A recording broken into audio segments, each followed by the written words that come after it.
All right, here we go. I'm going to share my screen.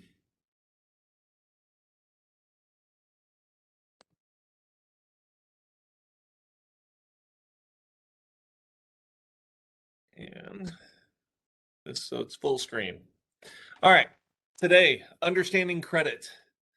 Oh, hey, my chat disappeared.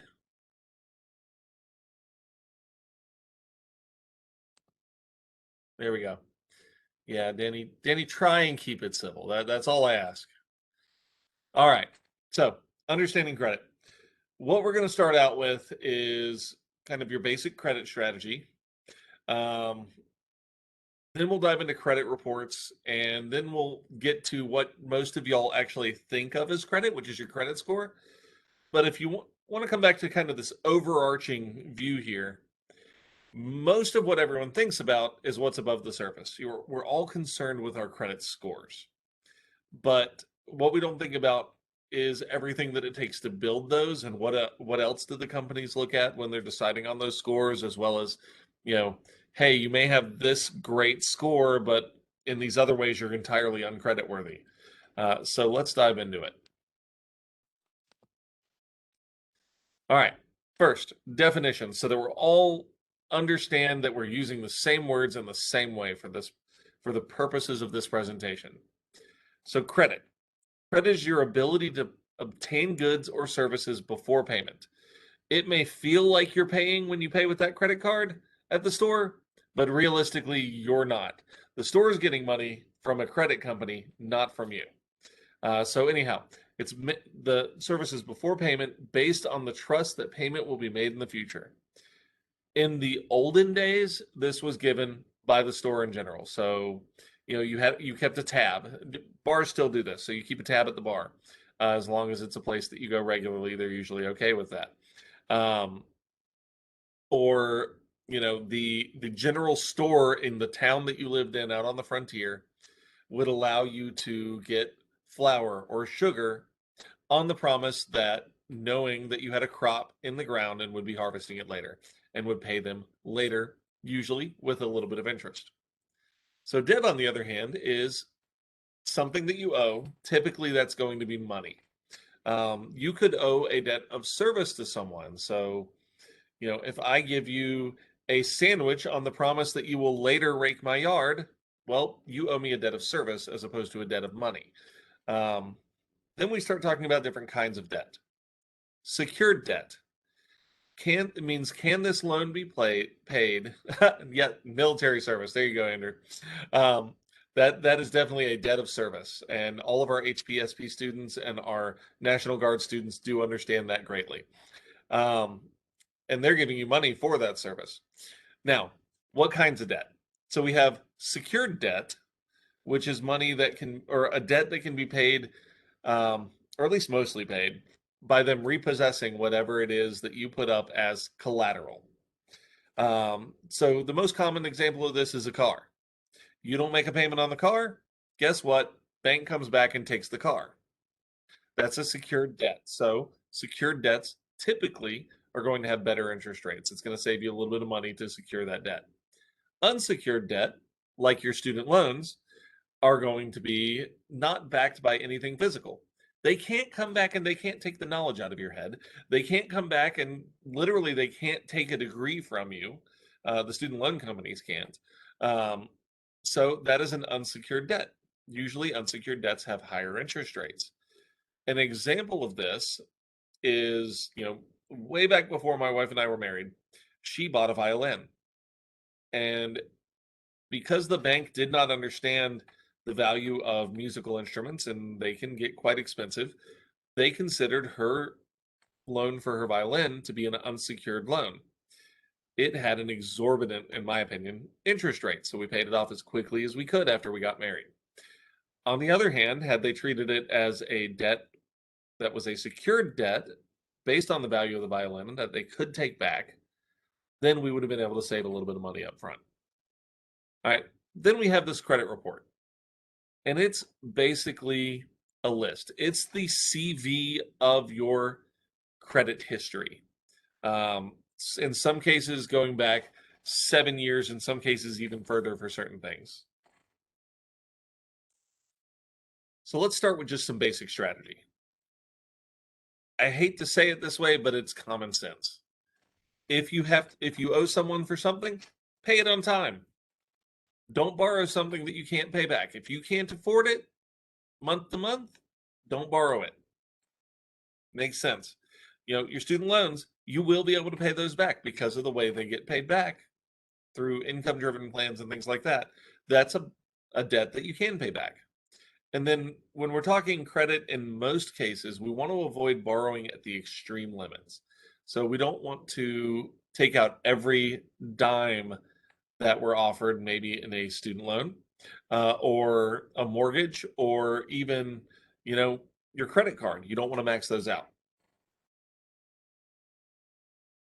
So, do you need a credit card? That's actually what this said on the top of it. Do you need a credit card? And truth be told, it depends. Can you build a credit? Can you build credit without a credit card? Yes. I will tell you up front, it's more difficult. It takes a lot more intentionality, um, but you can do it. So it depends on you. Credit cards are usually everyone's first step into credit. It's usually, you get to a college campus and then all of a sudden the credit card companies are out there offering free t-shirts if you sign up for this card, or free football memorabilia, or whatever the case is. Um, and so everyone steps into credit that way. Usually a lot of us make a lot of mistakes with those first credit cards. Thankfully, the limits are a little bit low. Um, but still, credit cards are most people's first step into the credit market. For others of you, it may have been student loans. You know, pretty close right up there in terms of timing. And student loans may have even been earlier, depending on when you started school. Because neat thing about federal student loans is you don't have to be 18 to take out the debt, unlike credit cards or any other debt. So if you have a credit card, or if you don't have one, the question is, can you still get other credit? I get asked that all the time. Like, Casey, I'm thinking, when I graduate med school, I want to buy a house. Do I need to get a credit card to be able to buy a house later? The answer is no, not strictly. But it may make the application process a little bit easier. Um, can you get a credit card while you're in school? Most of the time, yes. There are certain cards that offer student programs that don't require you to be working actively at the time, so long as you can prove other income, in this case, your student loans.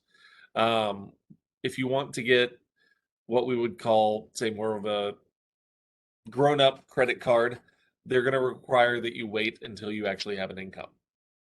So what do you do if you have a credit card? We'll come back to that later. And here is my example. I'm pretty anti-credit card. For me, that's just me, because I recognize I would have an issue with spending if I had a credit card and a high limit. I would not pay it off every month. I know how I am, so I avoid it entirely. And having never had an actual credit card, I still have a really, really good credit score. And this was actually right after buying a new car, so having an auto loan uh, kind of pulling my credit down just by having a few hits on the credit, as well as a new loan that had total balance on the loan and none of it paid off yet. So it is possible to exist without a credit card, but again, it takes a lot of intentionality, and it takes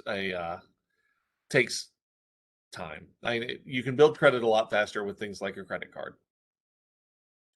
So if you already have a card, the simple thing is keep it. Don't close that credit card out.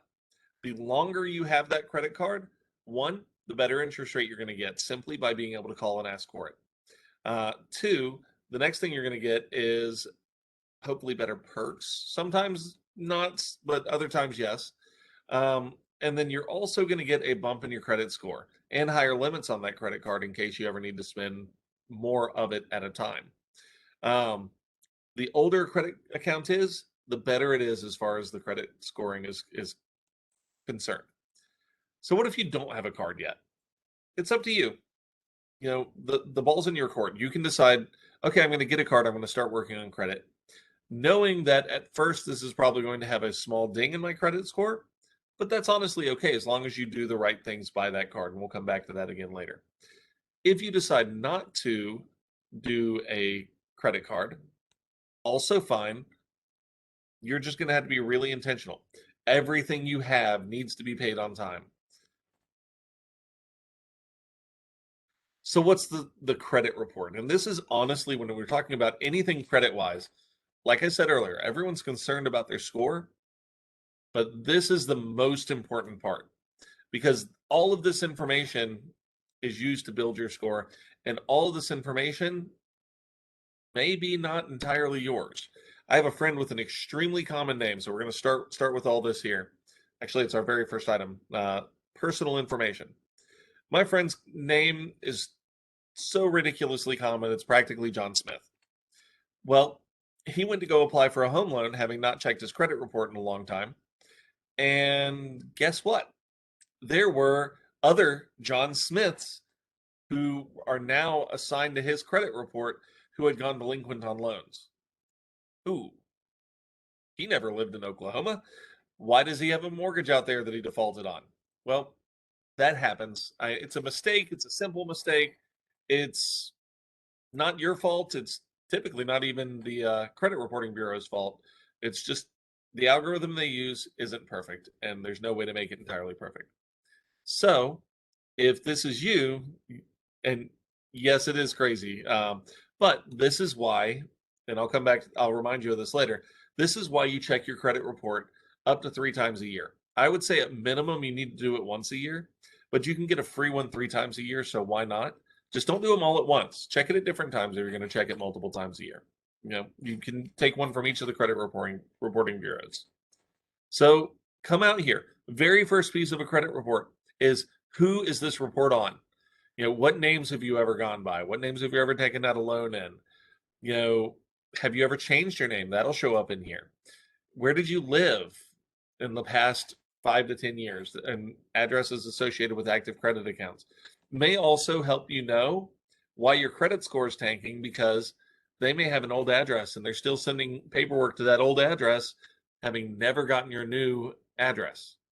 And most of the time that's on us. We forget about it, we keep paying it, or we thought we closed an account and it still has a dollar balance or something on it, and then they're sending paper to in this case, an old apartment complex that Jonathan Consumer hasn't lived at in 10 years.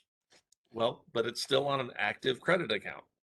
Then they're going to check your social security number, make sure that lines up. And this one's a little bit weird because he has two social security numbers associated with the credit. That's not going to be the case for really any of you unless you've had a something change or some issue. How many people are co-signed on your credit with you? If you're married, you likely have a spouse on your mortgage with you.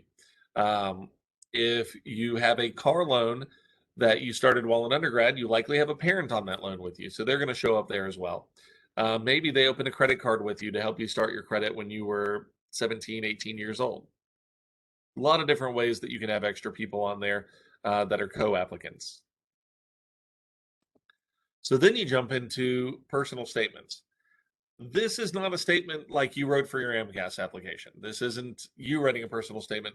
This is where the credit reporting bureaus say, hey, these people that we had above here in that personal information section, they have their file frozen for whatever reason. Maybe it's due to credit monitoring. Maybe it's due to the fact that you had identity theft a few years ago. Maybe it's because of some litigation that you're a part of. That can be frozen by the courts, and a number of other different things can show up in here. But this is where you'll know if there's any issues, or say you have credit monitoring or had an identity theft in the past, you would know if the measures you put in place to protect yourself are still active by looking at this section. And then you get into your potentially negative items. For most of us, that's going to be, you missed a payment or something like that at some point in the past.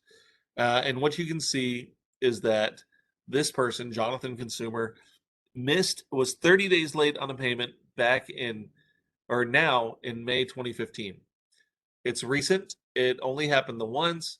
It may actually be corrected because maybe you weren't late. Maybe they messed up because it's the most recent.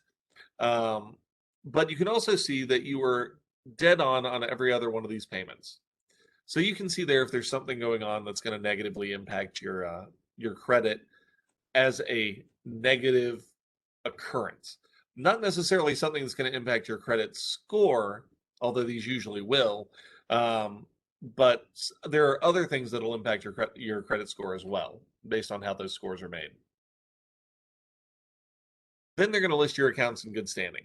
So this is everything that you're up to date on your payments on. And you can see Jonathan Consumer, uh, his apartment complex actually reports his monthly rent payments to the credit bureaus. That's actually a good thing as long as you're going to be on time with those, as well as any of your utility companies. For the most part, you can request that they do this, and they may and may not do it, but they definitely will if you start missing payments. And you can see, the other one's an auto loan that Jonathan Consumer has and has been up to date on all of those accounts. Uh, Pays 350 a month and started that loan out at 19,000, has been paying for a number of years and still owes 11,600. So it's all pretty accurate information, although it may be a month old, just depending on when your institution chooses to report that. So inquiries. This is, has anyone checked your credit recently? Have they done a hard pull of your credit? Hard pull basically means they pulled the entire credit history as well as getting a score. Um, and you can see in this case, they had an Experian pull of their credit back in 2013. All inquiries on your credit show up for at least 2 years. So just remember that. Um, Neat thing about credit inquiries, though, is you can have multiple within the same month, and it won't actually have an impact on your credit score beyond that first one. First one will cause a 1 to 2 point dip that'll come back in a few months. But any more within a month are generally forgiven because it's the idea that you're going to shop around for a loan. And no lender is going to give you a loan without pulling your credit. Then messages and rights. Y'all can read all this on your own. It's basically you have the right to this information because it's yours.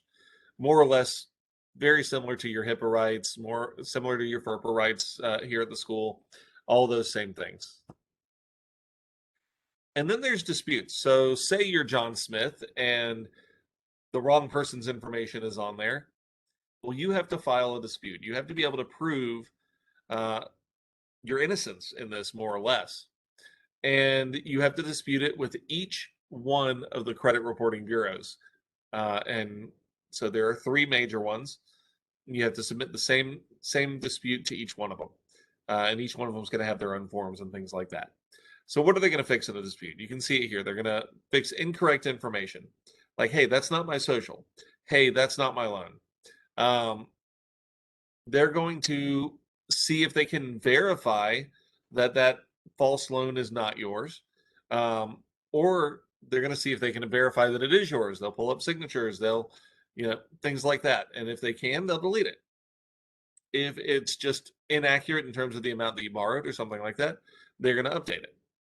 Um, and then the third option that they could tell you is, no, you disputed this, but it's an actual accurate charge for you. So tough luck. Um, Admittedly, where we see this the most often is going to be student loans that in undergrad, a parent may have done your FAFSA and taken out student loans and signed your name to everything. And what the credit reporting bureau is going to say, because even though that is clear and blatant fraud, the credit reporting bureau is going to say, well, you benefited from it, you had access to the information all along, and you actually received the money. So it's a valid credit charge and it still stands on your report. Um, you may have other issues with mom, and those may be criminal issues, but it's still going to show up on your credit score or credit report. All right. I'm blowing through this really fast so that we can hopefully get to your questions. But now we are to the score. And does anyone know, and you can put it in the chat, what do we mean by a FICO score? Anyone know what that means? Why do we call it that? No idea. Well, hey, Danetta, I didn't even see you come in there. Um, basically, um, FICO in this case is just a trademarked name for it. A company came up with this name as well as this way of credit scoring and said, hey, we're going to sell this to anyone who has the correct information to request this credit score. And then, of course, you as the person have to give permission. And they were seen as so reliable that many places will use it.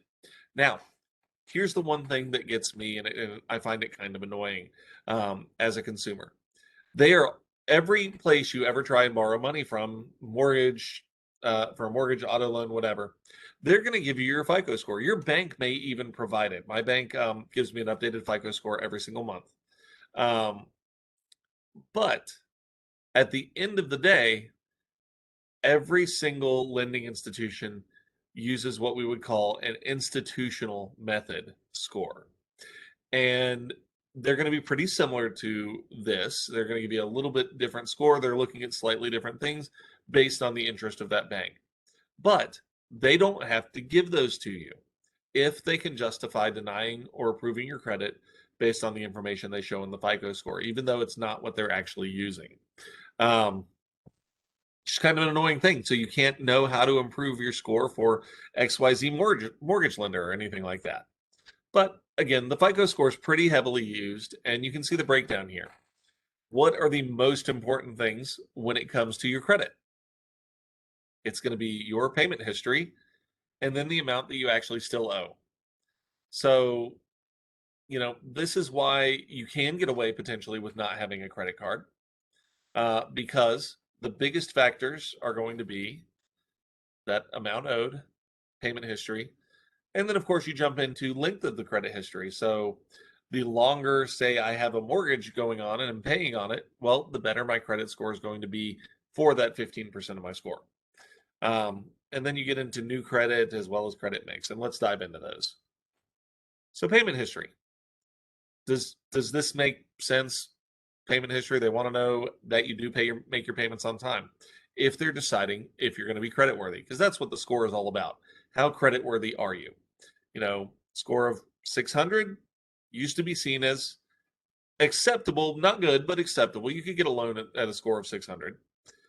Nowadays, that's changed a little bit since the last recession and the forget what it was called, but basically all the bad loans that they made. Nowadays, you're looking for a minimum score of about 720 before they're really considering you acceptable or a good credit risk. If you are over that, you're probably doing great. Or 720, I maybe misspoke there. 720 is going to be like your prime rates. You're going to be getting the best rates starting around there. 680, you're probably still going to be able to get a loan. The rates are going to be good. They're just not going to be quite as good. They're not going to be those posted lowest rates that you find on online and things like that. So they're looking for, do you keep your accounts in good standing? Do you pay them?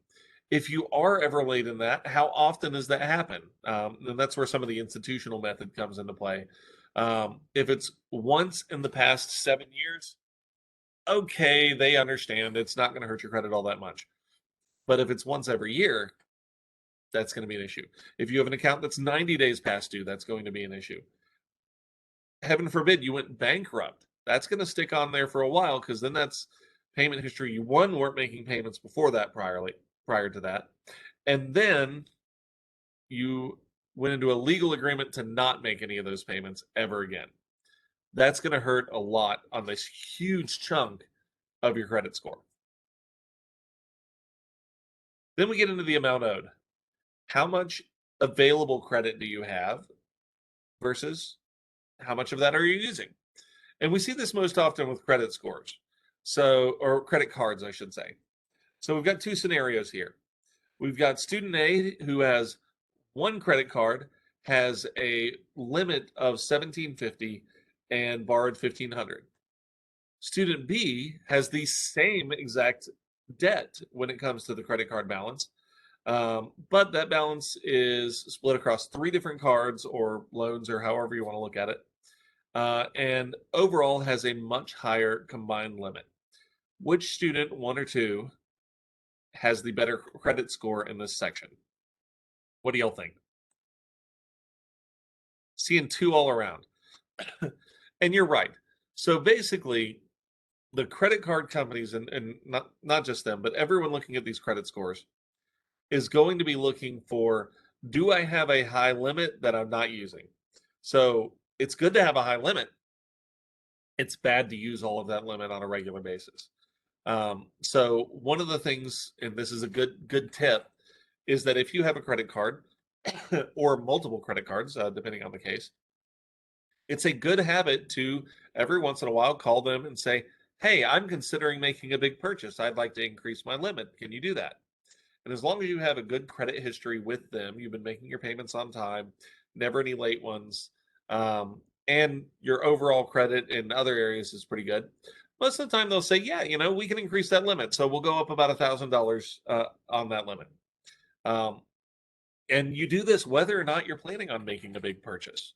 In y'all's case, you're students, so you're always looking at making a big purchase. It's called tuition, or rent is a big purchase.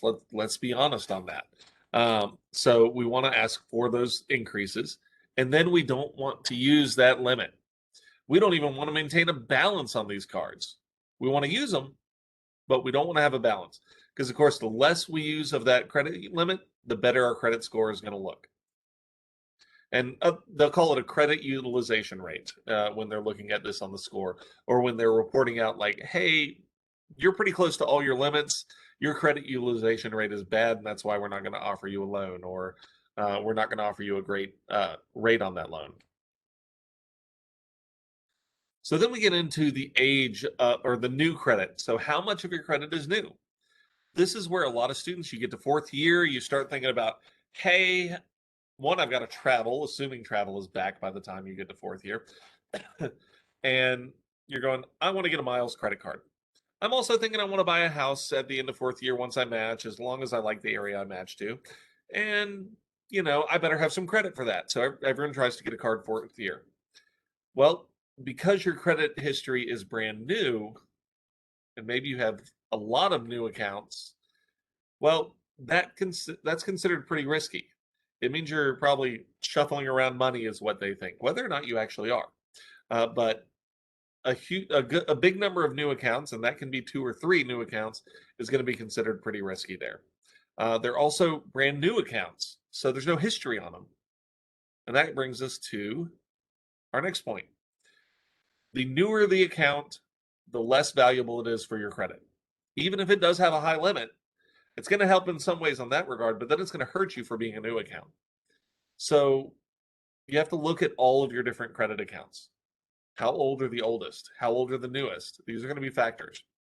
You have to use these accounts from time to time. So that's why if you have credit cards, you don't freeze them in an ice block in the freezer or something like that and take them out in just an emergency. If you're going to have one, you need to use it and you need to pay it off every month. We'll come back to that. So they're going to look at that. It's not just, "I have this card, it's sitting there, it's not been used in 10 years, but hey, it's still active." And speaking of 10 years, 10 years would be considered a mature account. Anything younger than 8 years is going to be considered a new account as far as credit goes. So that's why getting a card your fourth year, thinking it's going to have great impacts on your credit score by the time you buy a house at the end of fourth year, it's not going to do it. It may help in some ways, but likely it's hurting in others. So it's going to pretty much offset. And then they're going to look at your mix of credit. And this is one where if you choose not to have credit cards, this is one where you may get hurt on this. But the mix of credit was actually a very small piece of that account or that total score. So they're going, "Okay, what kind of cards do you have? Or what kind of credit do you have? Do you have credit cards? Okay, great. Those are revolving accounts. They look at them every month. You make a payment every month and basically renew it. Maybe you have a retail account. That would be like a store credit card that you can only use at that store. Um, what about installment loans? So y'all have installment loans in the form of your student loans. but they're a little bit different. In some ways, they're excluded from this at this point because you are not actually paying on those yet. So you're not making any installment payments on those. Another side, your debt to income ratio is really hurting because of those student loans. But most lenders, especially if y'all are looking at houses after school um, and looking at doctor's loans, physician loans, most lenders are going to be okay with that because you have a contract for residency if you're looking at this in fourth year. Then there's finance company accounts. Those are, you know, they can fit in a lot of bills. They could be like um, paycheck paycheck lenders, or you know, all these banks have these new programs where you can get your paycheck 2 to 3 days early. Well, guess what? That's a short loan installment from a finance company. May actually hurt your credit if they report it to the credit bureau. And then, of course, there's mortgage loans. They're seen as an entirely different category, just simply because of they're for a house. Houses go up in value. They know they're going to get their money back. It's not like an auto loan where as soon as you drive the car off the lot, it's worth 2/3 what you paid for it. So how do you improve your score? We already mentioned this. I said this time and time again. Pay your bills on time. You don't get credit for paying them early, but I'd still recommend paying them early if you can. But you get hurt on the credit scores by paying them late. Even if your company offers a grace period on that without a fee, they're likely still going to report that you paid it late, and that's still going to hurt. Um, yep, yes, really. So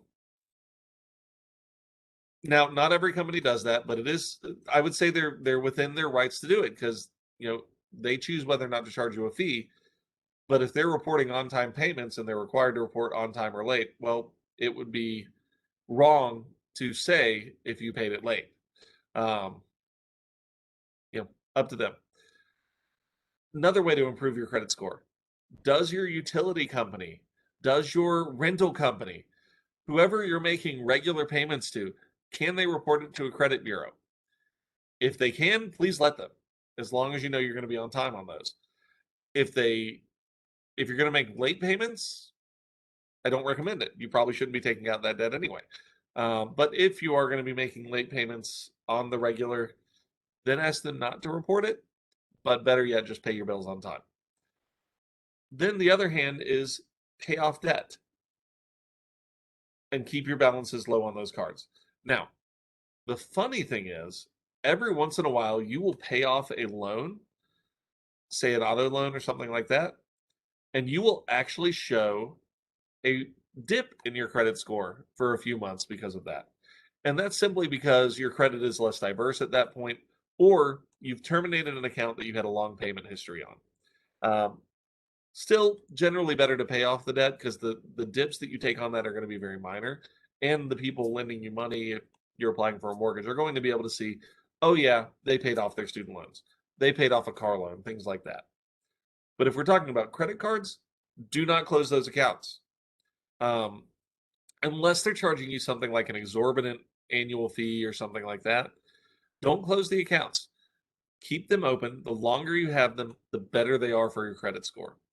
Um, there are caveats to this, but for the most part, that's going to hold true. The caveats come into play if you're really bad at making your payments on time. If you're bad at, if you're like me and you would not have the control with a high limit to have a credit card. I don't have that control. I'm not getting a credit card. That's how I work. That's not for everybody, and it's not for a lot of y'all. Y'all are going to be much better at this. Um, so, if you've got the accounts, keep them open as long as they're not hurting you in other ways. If they are hurting you in other ways, first steps to try and fix whatever the issue is, make your payments on time. Let's see about getting those balances down and saving you on the interest and things like that. Because if you pay it off every month, you don't pay any interest on a card. They get their money still in other ways, but that's going to be fees from the people who are vending to you, who are selling to you. Keep new accounts to a minimum. You don't want to open up a whole bunch of credit cards at once. It hurts your credit score. It's a bad idea. But when you need to open a new account, that's okay. say you are going into fourth year and flights are expensive because they finally started up in-person interviews and things like that. Well, opening up a new account and having, if it's your first credit card or something like that, isn't going to be a major hurt on your credit. You'll be all right with just one account.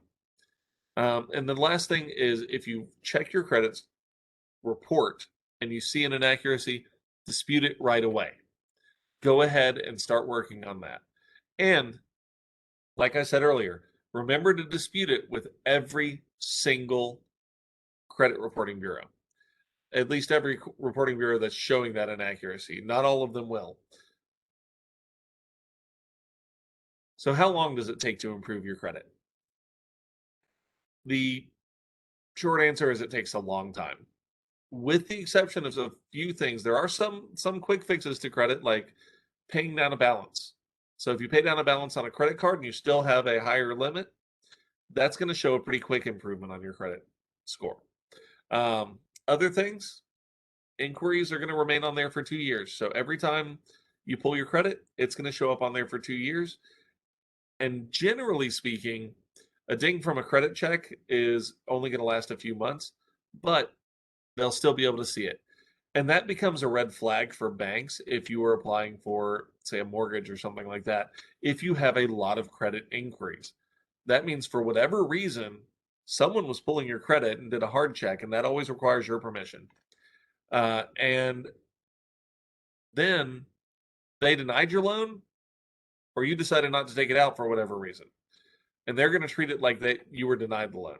That's how they're going to look at it. Because if there's a credit inquiry and then no following credit given, that's a red flag for them. 7 years things are going to show up if you miss a payment, if there's any delinquency of any sort, anything that's public record. So, divorces are public record. That's going to show up on there. Tends to hurt credit scores. Don't know why. I do know why, like historically, but medical bills can show up there, especially if they're sent to the credit reporting bureaus. Now, or for collection. Medical bills are not going to show up on here if it's like an active bill that you just got and you're going to pay it. Medical bills will show up if you enter into some of these long-term payment plans with hospital systems, if they do it with an outside company, because then those are considered loans. The hospital gets their money immediately, the company gets their money over time, and then generally is going to charge you a fee or some interest on that. Becomes a loan, even though they call it a payment plan. And this is where it's important to read the fine print. The next thing that's going to show up, and for a really long time, are bankruptcies. Truth be told, most of you will never file for bankruptcy. Most people don't, and realistically, doctors are not going to, for the most part. Your incomes are just so high once you hit the attending stage that unless you make really, really, really, really bad decisions or have something horribly catastrophic go wrong, bankruptcy is not going to be an issue for you. But if it ever is, that's a ding on your credit for 10 years. It's going to take a long time with no shortcuts to get that off of there. And it doesn't mean that you'll never be able to get credit again offered to you in the form of a mortgage or a credit card or anything like that. It means that you are a high risk. And with a high risk, they're going to charge a lot of fees. They're going to charge a higher interest rate. Higher the risk, the more risk they're taking, the more they need to get money out of you up front to make you a worthwhile credit worthy person. All right. Good practice in this. Keep your balance at $0 every month if you have a credit card. Pay them off every month. If not, one, you're paying interest on it, and we don't want to pay interest at credit card rates, which is 18 to 28%, I think is the limit in South Carolina. If you had signed up for that credit card in another state, you may even have higher limits or no limit on what they can charge you for an interest rate. Another good thing with credit cards is you can call after you've been a customer for a while. In addition to asking for an increase in your limit, you can ask for a reduction in your interest rate, even if you're going to pay that credit card off every month. At some point, there might be a reason why you can't, and it has to sit there a month or two. That happens. happens to everyone. So lower interest rate at that point would be a good thing to have. Keep your cards to would you do that every year? Which part? Request the lower interest rate. I'd request it every single year, absolutely, and the limit increase every single year. They may say no, they may say yes. It's up to them. They're the ones offering you the credit.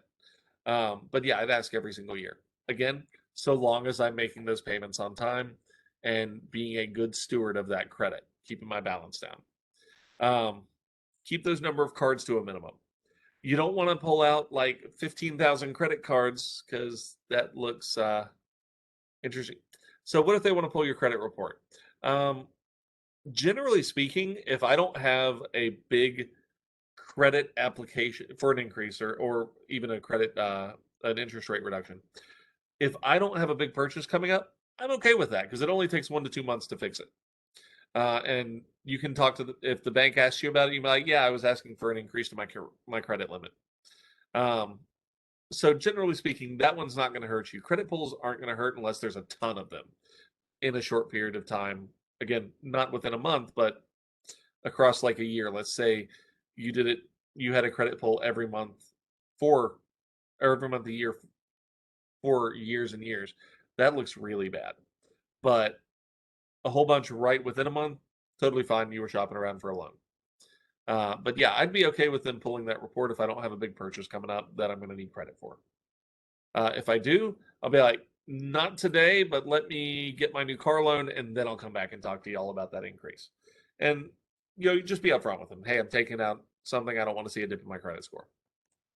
And then, like I said before, check your credit report every year. Annualcreditreport.com. It's actually a government-run website, and you can pull your credit report from each of the 3 main credit reporting bureaus. And good habit to do it. Keep it up. Just get in that habit. Look it over. Once you have an accountant as an attending doctor, you can make them do it, but you'll have to be able to pull it for them. This one doesn't count as an actual pull of your credit. So if you're pulling your own credit these 3 times a year, you're fine. Now, what's not going to be on that credit report is going to be your credit score, because that is a proprietary thing that companies pay for. Companies develop these algorithms and they keep them secret for the most part, and it costs them money to do it. So they want to get the money from the people pulling these credit reports and credit checks. So they're not going to give that to you for free because it's also not relevant to knowing if someone else is stealing your identity or something like that. Now, a drop in your credit score that's pretty precipitous in a short amount of time may indicate to you that someone has stolen your identity and defaulted on loans and things like that. But for the most part, if you're pulling these things 3 times a year, you're going to find out about it first there. All right. So I'm going to stop sharing my screen. I think for once I ended with 15 minutes left. Let me see if I can unmute everyone. I think I can give you all permission to unmute yourselves. So who has questions? What questions do y'all have? All right. Yeah, go ahead. So hypothetically, just asking for a friend, um, if they had medical bills and they're having a dispute with the hospital because of insurances, is it like based on like the hospital and how long do they basically put you, I guess, arrears or whatever the terminology is for them to start reporting it to the credit bureau? That depends on the hospital in question. So every hospital is going to set their transfer of that debt time and reporting time a little bit differently. If you are actively working on it with them, generally speaking, they're not going to send you to collections. Um, some will, some it's an automated process that they have set in place and have no control over. But generally speaking, if you're actively working with them and they know it, They're not sending you to collections. They're not reporting you as delinquent. Now, it would be worth pulling your credit report to find out other if that's the case otherwise, because Okay. one, it's free to pull it, and two, it's where the most valuable information is. And when you pay off like debts and stuff like that, it stays on your credit report forever, or is it a couple years, or Usually, old debts are going to stay on there for 5 years or so. I forget the exact number, but it's going to be on there for for a little while, showing that you paid off a debt. okay. Yeah, Thanks, Casey. which is a good thing, except in the temporary, because temporarily you don't have as diverse a credit anymore. All right. Danetta asks, as a student, is it better to use student loans to pay down credit cards with student loans or suffer the interest fees and just pay the minimum amount due?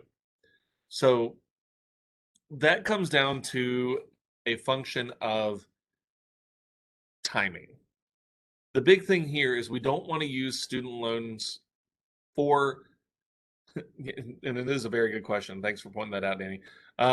We don't want to use student loans to pay down debt early in a semester, if that makes sense, or early in an academic year.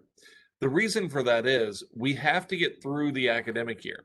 Y'all don't have a way as students, as medical students, to make any more money.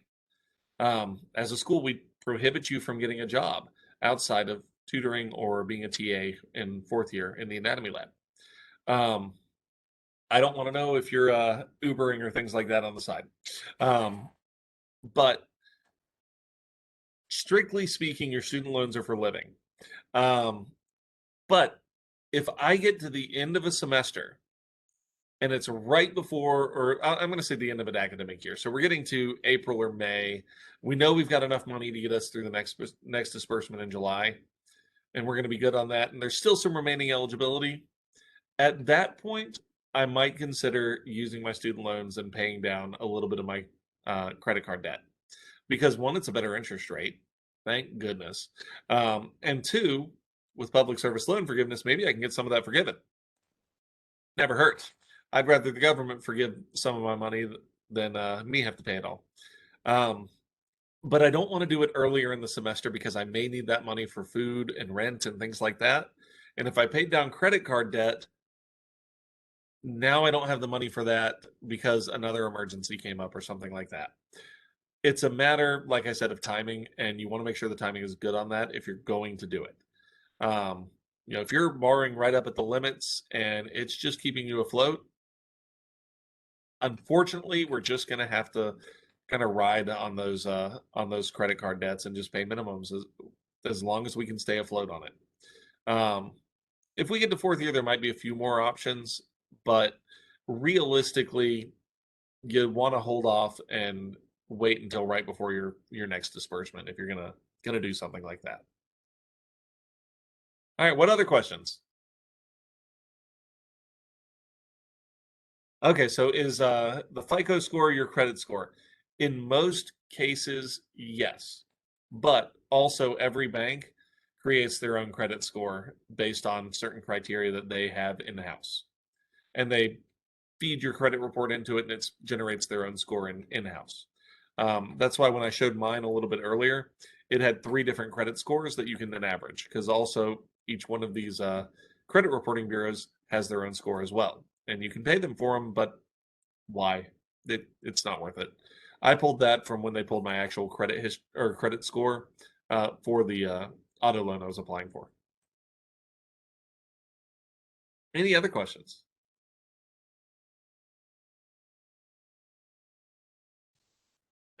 uh, I have a couple friends that do I I guess you could say like payment installments with like when you buy things. So like let's say you buy a gaming console or some clothes or something like that, right? And it's expensive. And I forgot the name of the app. Thank you, Carlana. Um, and basically from what you've been talking about, it sounds like a loan because like they pay for it and then you pay an installment to them.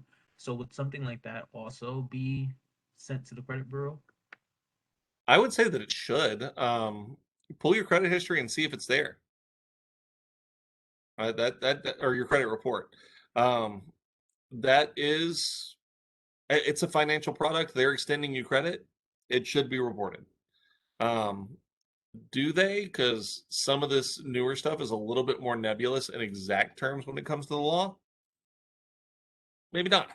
Um, but yeah, I'd look, and quite frankly, if you're making your payments on time, I'd want that reported to the credit bureaus.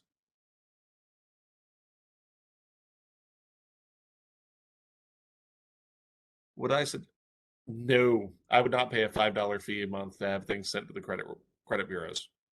Um, yeah, it's just not worth it for that. And as long as you're making your payments on everything else. Good gracious, that's $60 a year. Oof, that's expensive for a minimal increase in your credit score. Any other questions?